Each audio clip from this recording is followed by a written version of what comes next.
You're watching the station covering all of the DMV. This is DC News Now.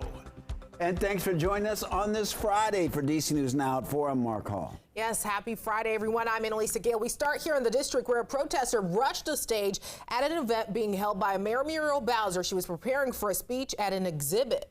And the mayor appeared startled by the woman protester who got within a few feet of Bowser and holding a sign that said DC for ceasefire before a security team escorted the woman off the stage. Our political and government reporter Leonard Ed Fleming spoke to some of the people who witnessed that confrontation. Then Leonard, one of the protesters is a prominent businessman here in the district. What else are you learning?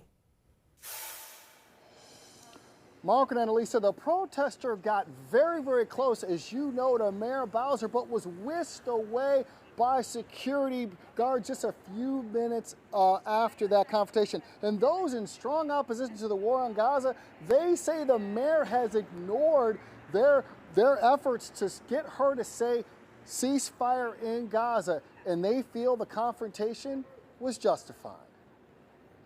This is the moment the mayor wasn't expecting just before her opening remarks at Art-O-Matic. Bowser appeared taken aback as her security detail pulled her off the stage while the protester was escorted off the stage. These protests have been going on for months since the war in Gaza started, including one last night that temporarily blocked President Joe Biden's motorcade. Andy Shalal, the owner of Busboy and Poets restaurant chain in D.C., also took aim at the mayor for not speaking up about the war at the event. As someone from the Middle East, I feel like my voice is not heard.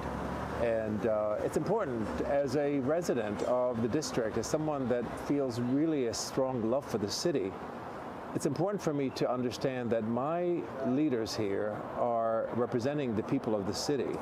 80% of the people here are asking for a ceasefire. Those like Shalal told me that they will continue to pressure Mayor Bowser as well as city council members because they feel it's their obligation to have them speak up about calling for a ceasefire and that this pressure will not stop. Reporting in downtown D.C., Leonard N. Fleming, DC News Now. Back to you.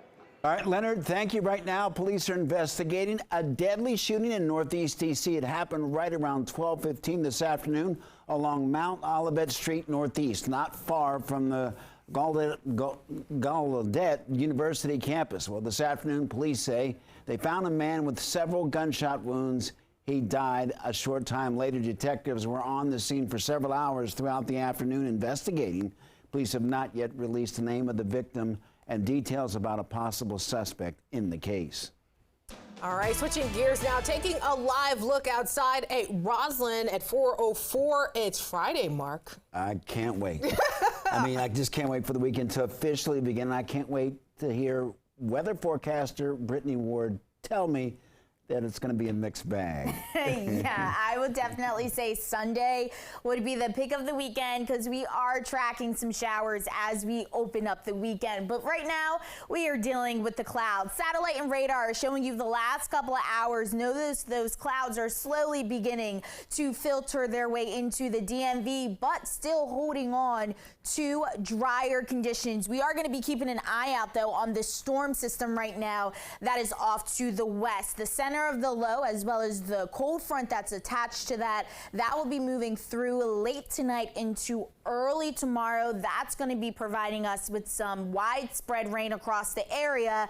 And then behind it, our mountain counties could see some snow showers. And we're also going to be tracking breezy conditions to end out the weekend. But temperature-wise, not looking too bad across much of the DMV. We're sitting at 58 degrees right now in the nation's capital. Lower 60s as you head over there to Manassas as well as Fredericksburg, Virginia. 56 is currently in Hagerstown. 57 as you head over there to Cumberland. So not a bad start to your Friday. Any evening plans, still go out and do them. Just remember, the storm system will be moving through as we head into the later half of our Saturday our Friday into Saturday. That's going to be bringing scattered showers. Notice though, by Sunday, we start to see cooler temperatures, and then it looks like winds will slowly begin to pick up as we head into the first half of your work week. So keep it here. We'll have a full check of that forecast and what to expect coming up. All right, Brittany, thank you. Well, an update this afternoon. New beginnings for more than a dozen dogs rescued from a Southeast D.C. home back on February 14th. We know 3 officers were shot while trying to serve an animal cruelty warrant as a result of this. And after an hours-long barricade, the suspects surrendered and police removed more than 30 dogs from the home. DC News Now's Randy Bass has been following the story since the very beginning. She has the latest. Yeah, some of those rescued dogs already have new loving homes, but this weekend, 14 of them are up for adoption here at the Humane Rescue Alliance in Northwest D.C. It marks a fresh start for these dogs who were first rescued about 3 weeks ago. Take a look. Brand new video from HRA shows the conditions they were rescued from inside a home on Hannah Place in Southeast. Today, new photos show them enjoying their new surroundings at HRA. A look back at how we got here, the D.C. U.S. Attorney's Office says investigators first learned of the man keeping the dogs, 48-year-old Stephen Radigan, after a security camera caught him allegedly beating one of the dogs last April. In January, investigators went to his home twice to address the number of dogs and the conditions they were living in there. Weeks later, when officers went to serve the warrant, police say Radigan shot 3 D.C. officers. 31 dogs were rescued from that home the very same day. Now 14 of them are searching for the forever homes this weekend on Saturday from 12 to 7 here at the Humane Rescue Alliance on Oglethorpe Street Northwest. You can come by to meet them and adopt them. HRA says to bring a leash if you're planning to take one of them home. In Northwest, I'm Randy Bass, DC News Now. Randy, thank you. And staying in the district now, a committee has officially filed a petition to recall Ward 1 Councilmember Brianne Nadeau. The committee to recall Brianne Nadeau making that announcement outside the D.C. Board of Elections this afternoon. Now, Nadeau has previously said she believes the effort comes from critics who are against the council's approach to how to tackle rising violent crime. Today, members of the committee confirming that belief.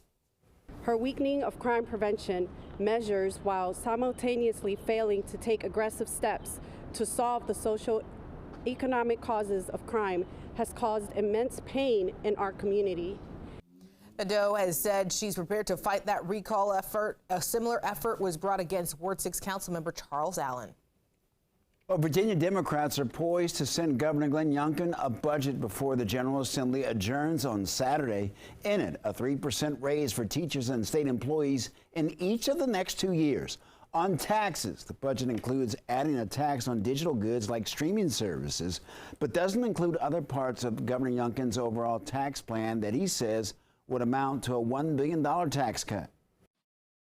We also increase pay raises for our state employees, pay raises for our teachers as well, and we made education and pay raises a priority in the budget, which is very important. At a time where $5 billion of tax relief over the last 2 years has been a meaningful catalyst to Virginia's success, we cannot go back on the tax relief that we have provided to so many Virginians.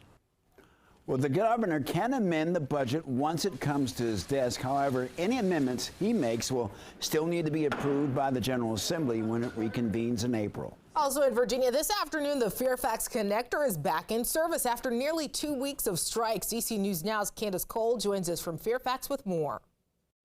It's a happy Friday for workers and riders of the Fairfax Connector after unionized workers finally reached a deal with TransDev. That's the company that operates the Fairfax Connector. Workers had been working without a contract since last year. Are you happy to be back? Very, yeah. I mean, we had alternatives, but yeah, it's been a little bit trying. And using public transportation is so much better than at freeway. We are so happy, like the strike has been called off and buses are running normal. You'll remember over 650 Fairfax Connector bus operators and mechanics went on strike February 22nd. They'd been in contract negotiations since last October, but failed to reach an agreement by December when their contract expired. Workers had been demanding retirement security, adequate sick leave, competitive wages, and balanced labor management rights. Amalgamated Transit Union Local 689, which represents the Fairfax Connector workers, released a statement Thursday apologizing to the 26,000 daily commuters who rely on the bus service. Fairfax Connector Chairman Jeffrey C. McKay said in a statement that he's happy the bus service is resuming today and said he'd ask asked for help from a federal mediator to, quote, resolve the impasse between TransDev and the ATU. I miss my passengers. Yes, I feel sorry for them. I want to apologize, but sometimes you have to take a stand, right? I'm very happy, and we got what we are fighting for, almost 90%. Retirement, I mean, they're working on it. Maybe I think next year, we're going to get it. ATU Local 689 says that workers ratified a strong agreement with TransDev that addresses fair pay and strong benefits. In Fairfax, Candace Cole, DC News Now. Candace, thank you. Dedicated bus lanes on University Boulevard and Wheaton officially open today, and you can't miss them. You can find these bright red lanes near Amherst and Dennis Avenue. The lane will allow buses to travel faster along the area's busiest and most congested corridors. And counting leaders say that University Boulevard is the second highest ridership route for Metro Bus, carrying 9,000 riders each week.